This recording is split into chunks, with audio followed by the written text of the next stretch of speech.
Alors, moi je considère que l'Afrique c'est un no entrepreneur land, surtout en termes des jeunes, ce qui fait que dans tous les domaines qui nous passionnent, on peut se lancer.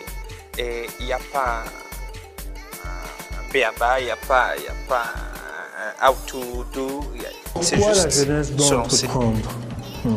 Disons en gros parce qu'on n'a pas le choix déjà.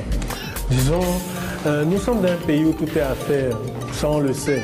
Nous sommes d'un pays où nous avons accusé certains retards dus à des éléments qui dépendaient de nous et d'autres qui ne dépendaient pas de nous. Mais les solutions, celles qu'on peut appliquer, dépendent toujours de nous. Alors, nous sommes la génération qui, je pense, avec les membres de la synergie, a le devoir de relever les choses. Nous n'avons plus, d'ailleurs tous les pays ont ce problème, nous ne sommes pas une génération qui va grandir dans la sécurité d'un emploi qui nous attend à tous les niveaux. Nous devons créer cette sécurité-là.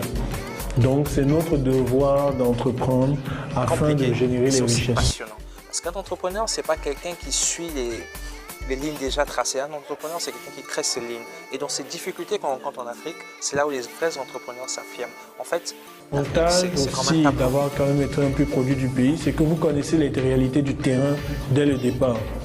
C'est-à-dire vous n'avez pas essayé d'appliquer un manuel de management qui a été fait dans un univers avec des règles précises. Vous essayerez d'appliquer les lois du terrain camerounais. Voilà. Mais il est possible de réussir d'ici pour dehors. C'est ce que nous on essaye de faire. Maintenant, quand vous enverrez votre dossier à un investisseur qui demande en général souvent 2 garanties, parce que vous êtes un jeune Camerounais qui n'est jamais sorti, on a directement le doute du est-ce que c'est pas un phénomène. Et là, vous devez en donner 10. Avant que je lance mon entreprise, je pensais que les banques ne prêtaient pas aux jeunes. Maintenant que je me suis lancé, je le sais.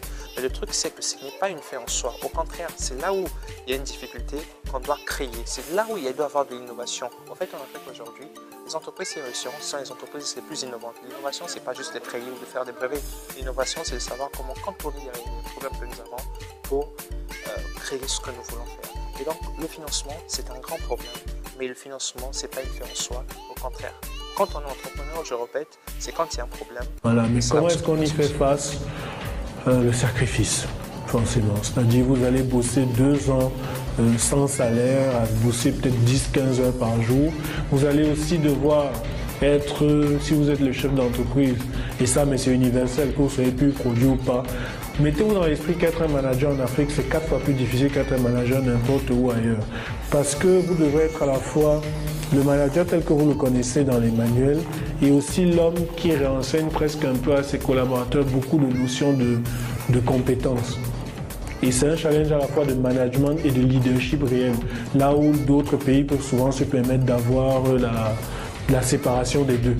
Non, en venant à être un entrepreneur en Afrique et au Cameroun en particulier, soyez un manager mais surtout un leader. Et c'est ça qu'il faut réussir.